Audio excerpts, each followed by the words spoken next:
Hello दोस्तों, हम आपके लिए लेके आए हैं भारतीय इतिहास के टॉप मोस्ट क्वेश्चन हैं जो परीक्षाओं में बार बार पूछे गए हैं। और एक क्वेश्चन परीक्षा की दृष्टि से बेहद इम्पोर्टेंट क्वेश्चन है और इनको आप ज़रूर लगाएं और वीडियो के लास्ट में अपना स्कोर भी बताएं। पहला क्वेश्चन है, सिंधु घाटी सभ्यता का विस्तार उत्तर से दक्षिण में कहाँ तक है? और ए सुत्तांगेडोर बलूचिस्तान से आलमगीर उत्तर प्रदेश तक, बी माड़ा जम्मू कश्मीर से देमाबाद महाराष्ट्र तक, सी देमाबाद महाराष्ट्र से माड़ा जम्मू कश्मीर तक, और डी इनमें से कोई नहीं। आप लोग इसका आंसर दीजिए। जी हाँ, इसकी अगर हम विस्तार की बात करें तो जो पश्चिमी सीमा सुत्तांगेडोर बलूचिस्तान से लेकर के आलमगीर उत्तर प्रदेश पूर्वी सीमा तक फैला हुआ है और उत्तरी सीमा माड़ा जम्मू कश्मीर से लेकर के देमाबाद महाराष्ट्र दक्षिण सीमा तक फैला हुआ है। इसीलिए इसका जो आंसर होगा बी वाला आंसर बिल्कुल ही सही है। अब क्वेश्चन नंबर दूसरे पर आते हैं। क्वेश्चन नंबर दूसरा जो है वो आपकी स्क्रीन पर ये रहा।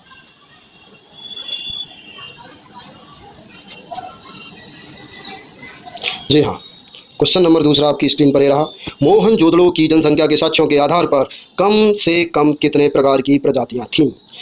ऑप्शन है आपके सामने, ए 6, बी 2, सी 5 और डी 4। इस आप लोगों ने आंसर लगा लिया होगा। इसकी जो 4 प्रजातियां थीं, ऑप्शन नंबर डी वाला बिल्कुल सही है।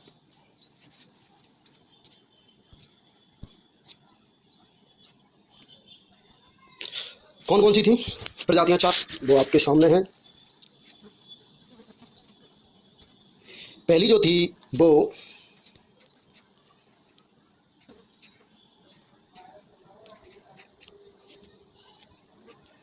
थी प्रोटो ऑस्ट्रेलाइट।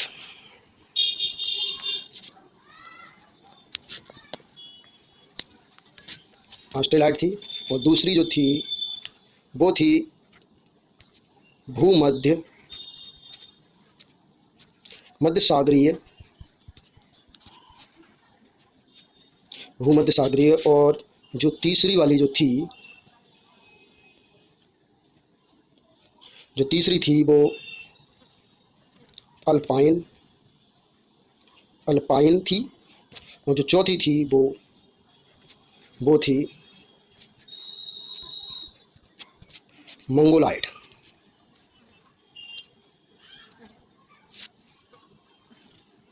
वो मंगोलाइड थी। ये आपकी 4 प्रजातियां थी। ठीक है, और इसका डी सही है। मोहनजोदड़ो की जनसंख्या के साक्ष्यों के आधार पर कम से कम कितने प्रकार की प्रजातियां थी, तो इसमें आपका चौथा वाला बिल्कुल सही है, यानी डी। अब क्वेश्चन नंबर तीसरा। सिंधु सभ्यता में घोड़े की अस्थियों के अवशेष कहाँ मिले? क्वेश्चन नंबर तीसरा, सिंधु सभ्यता में घोड़े की अस्थियों के अवशेष कहाँ मिले? ए बनवाली, बी चनहुदड़ो, सी सुत्तांगेडोर और डी सुरकोटदा। इसका आंसर जो है वो डी है इसका। ठीक है, अब सुरकोटदा है कहाँ पर? ये सुरकोटदा आपका गुजरात में है। कहाँ पर है? ये आपका गुजरात में है। ठीक है, और एक गुजरात में है। और राना गुड़ई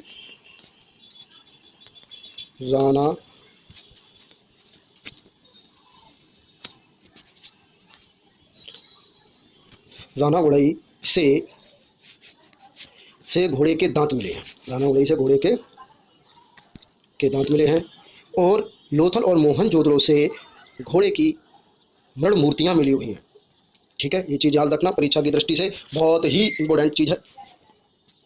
और इसका डी वाला बिल्कुल सही है। अब आते हैं क्वेश्चन नंबर तीसरे पर। क्वेश्चन नंबर चौथे पर। क्वेश्चन नंबर चौथा है, हंटर आयोग ने किसके विकास पर बल दिया? ए प्राथमिक शिक्षा पर, बी माध्यमिक शिक्षा पर, सी स्त्री शिक्षा पर और डी तकनीकी शिक्षा पर। इसका ए वाला बिल्कुल सही है। ठीक है। अब क्वेश्चन नंबर आपके आते हैं 5वें पर। इसका 5वें का आंसर, निम्नलिखित में से कौन सा सिंधु घाटी सभ्यता से संबंधित स्थल नहीं है? ए कालीबंगन, बी रोपड़, सी पाटलिपुत्र और डी लोथल। अब आप लोग इसका आंसर दिए। इसका आंसर होगा 5वें वाले का, ये जो कालीबंगन है, जो कालीबंगन है वो कालीबंगन आपका, इसके जो उत्खनन करता है, इसके जो उत्खनन करता है वो हैं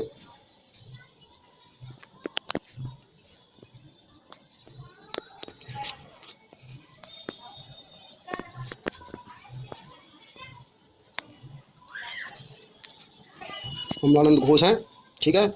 और रोपड़ के, जो रोपड़ के उत्खनन करता है वाई डी शर्मा है। और ये प्रता कहाँ पर है? ये पंजाब भारत में पड़ता है। और आपके जो लोथल के हैं वो एस आर राव हैं। जो लोथल के हैं वो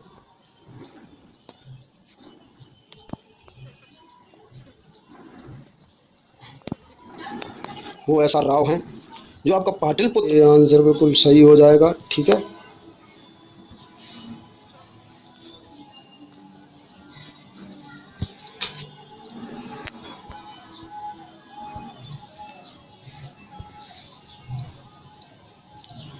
ठीक है। अब क्वेश्चन नंबर 6वें पर आते हैं। क्वेश्चन नंबर 6वां है आपका, मोहनजोदड़ो में शवों का अंतिम संस्कार किस प्रकार किया जाता था? ए जल प्रवाह द्वारा, बी जलाने से, सी दफनाने और डी इनमें से कोई नहीं। तो इसका जो आंसर होगा, जो हड़प्पा में हुआ था वो हड़प्पा में, जो हड़प्पा में दफनाया जाता था। और मोहनजोदड़ो में शवों का अंतिम संस्कार जला करके किया जाता था।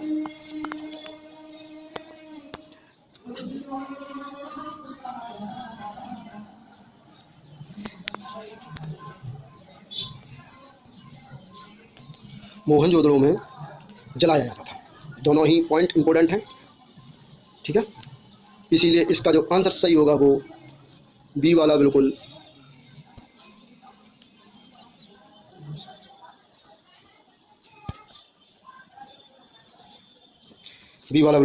सही आंसर है। ठीक है। अब क्वेश्चन नंबर 7वें पर आते हैं। 7वां क्वेश्चन है, मोहनजोदड़ो के उत्खनन करता है। क्वेश्चन नंबर आपके सामने है, मोहनजोदड़ो के उत्खनन करता है। मोहनजोदड़ो के उत्खनन करता है आपके सामने है A M G Majumdar, B S R Rao, C Dakhal Das Banerjee, D Dayaram Sahni. आप लोगों ने इसका आंसर लगा ही लिया होगा। आप लोगों ने इसका आंसर लगा लिया होगा। जो एम जी मजूमदार हैं वो आपके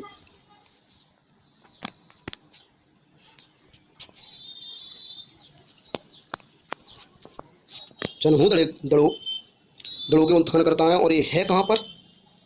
ये आपका सिंध पाकिस्तान में। ठीक है। और जो एस आर राव हैं वो कहाँ के हैं? जो एस आर राव हैं वो लोथल के हैं। ठीक है। और आपके दयाराम साहनी ये हड़प्पा के।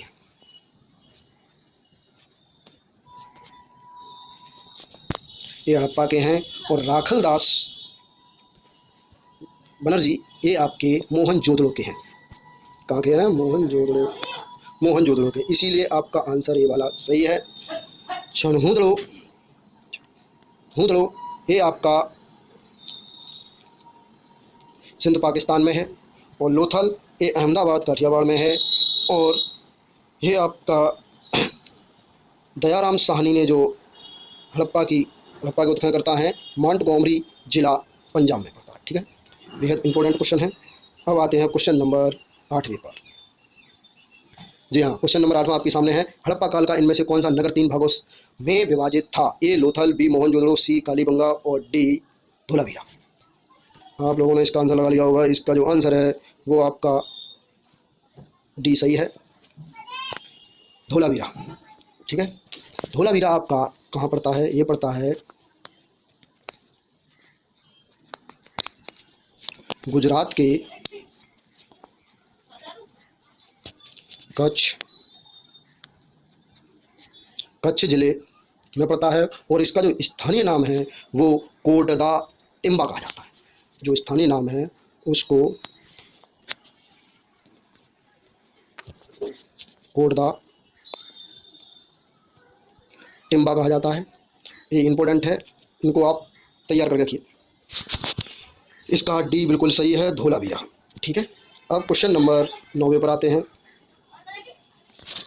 और आप अगर वीडियो अच्छा लगा हो तो आप इसको लाइक, शेयर एवं सब्सक्राइब भी कीजिए, जिससे हमारे द्वारा डाला गया वीडियो का नोटिफिकेशन सबसे पहले आपके पास पहुंचे, बेल आइकन ऑन करके। ठीक है, इसको चैनल को लाइक, शेयर एवं सब्सक्राइब भी कीजिए। अब आते हैं क्वेश्चन नंबर 9 पर। निम्नलिखित में से कौन सा उपवेद नहीं है? ए धनुर्वेद, बी शस्त्रशास्त्र, और सी आयुर्वेद, और डी योगवेद। देखिए, जो आपके उपवेद हैं, अब जैसे ये क्वेश्चन आया है तो इसको नहीं को पहले कर दी जिससे गलती ना हो। अब जो आपके उपवेद हैं, उपवेद 4 हैं: आयुर्वेद, गंधर्ववेद, शिल्पवेद या स्थापत्यवेद, शस्त्रशास्त्र वेद या धनुर्वेद। जो आपका आयुर्वेद है वो चिकित्सा के लिए, और गंधर्ववेद नृत्य संगीत से है, शिल्पवेद भवन निर्माण से है, और आपका शस्त्रशास्त्र वेद युद्ध की श्रेणियों से संबंधित वेद है। अब इसीलिए आपका जो आंसर होगा वो डी वाला आंसर बिल्कुल सही है। ठीक है, अब क्वेश्चन नंबर 10वें पर आते हैं।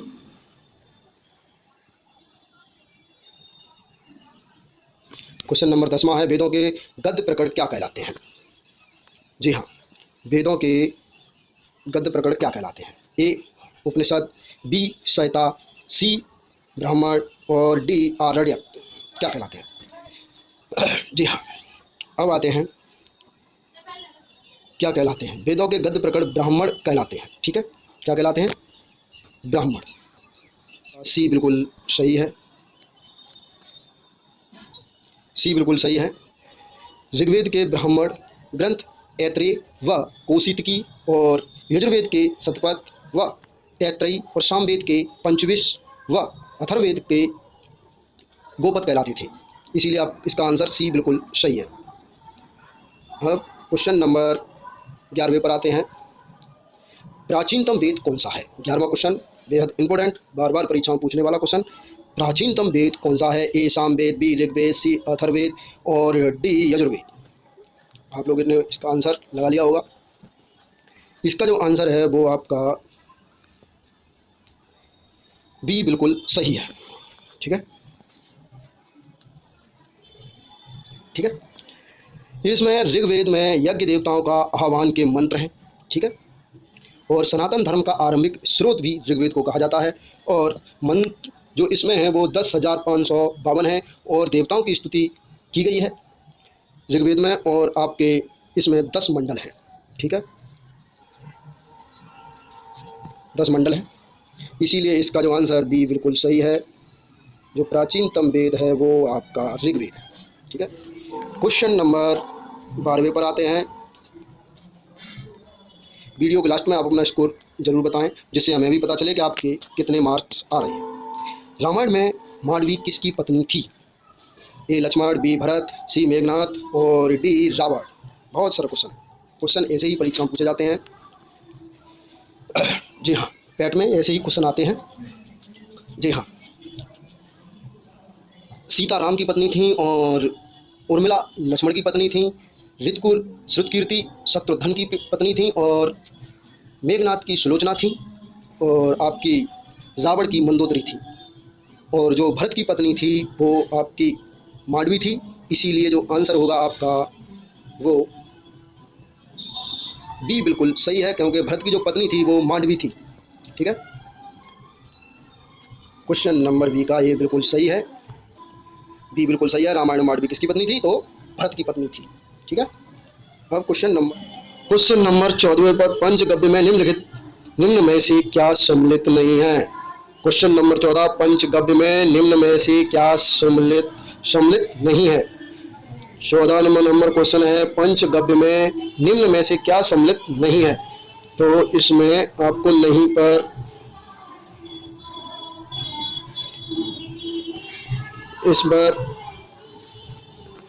पर इस तरीके से कर ले परीक्षा के लिए, जिससे भूले ना। ठीक है, क्या सम्मिलित नहीं है? 14वां क्वेश्चन है, नहीं है। ए गाय का दूध, बी गाय का गोबर, सी तुलसी और डी गाय का घी। ठीक है, क्या सम्मिलित नहीं है? पहले पंचगव्य किन किन चीजों में बनता है? देखिए, पहले दूध, ठीक है, दूध दही से बनता है, दही, घी और मूत्र, गोबर से मिलकर के बना हुआ मिश्रण ही, ठीक है, इन सब से मिलकर बना हुआ मिश्रण ही क्या कहलाता है? पंचगव्य कहलाता है। ठीक है, अब वो जो पंचगव्य है वो किसमें यूज होता है? ये औषधि के रूप में यूज होता है, इसको मान्यता है। इसीलिए आपका जो आंसर होगा वो सी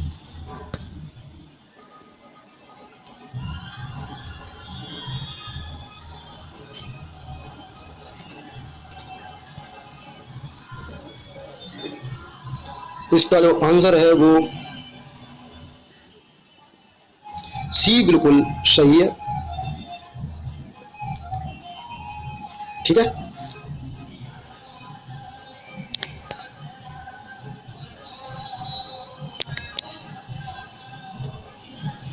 सी बिल्कुल सही है।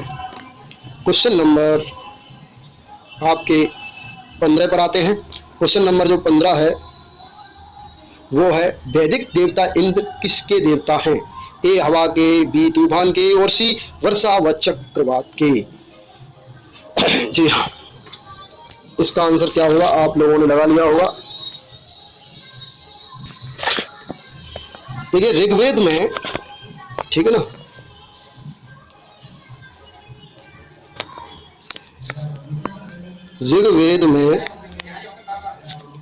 ऋग्वेद में सबसे प्रतापी देवता जो माने गए हैं वो इंद्र को माना गया है। ठीक है, और इंद्र को पुरंदर अर्थात किले को तोड़ने वाला भी कहते हैं, और असुरों से लड़ने में आर्य सैनिकों का नेतृत्व किया था किसने? इंद्र ने विजय दिलाई थी। ठीक है नहीं, और ऋग्वेद में इंद्र के ऊपर क्या है?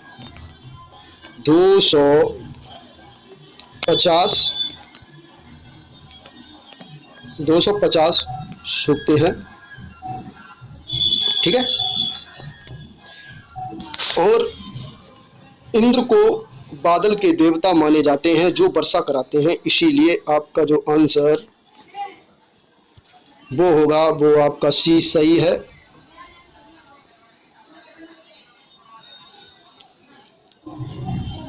सी बिल्कुल सही है।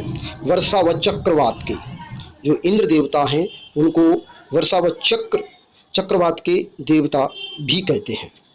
ठीक है, इसका आंसर आपका ये सही है। और ऐसे ही हमारे चैनल पर बने रहिए।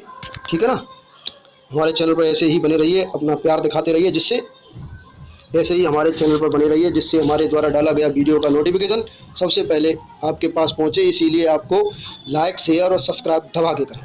ठीक है, चैनल को लाइक, शेयर और सब्सक्राइब भी कीजिए, जिससे हमारे, और बेल आइकन ऑन कीजिए, जिससे हमारे द्वारा डाला गया वीडियो का नोटिफिकेशन सबसे पहले आपके पास पहुंचे। तब तक के लिए नमस्कार।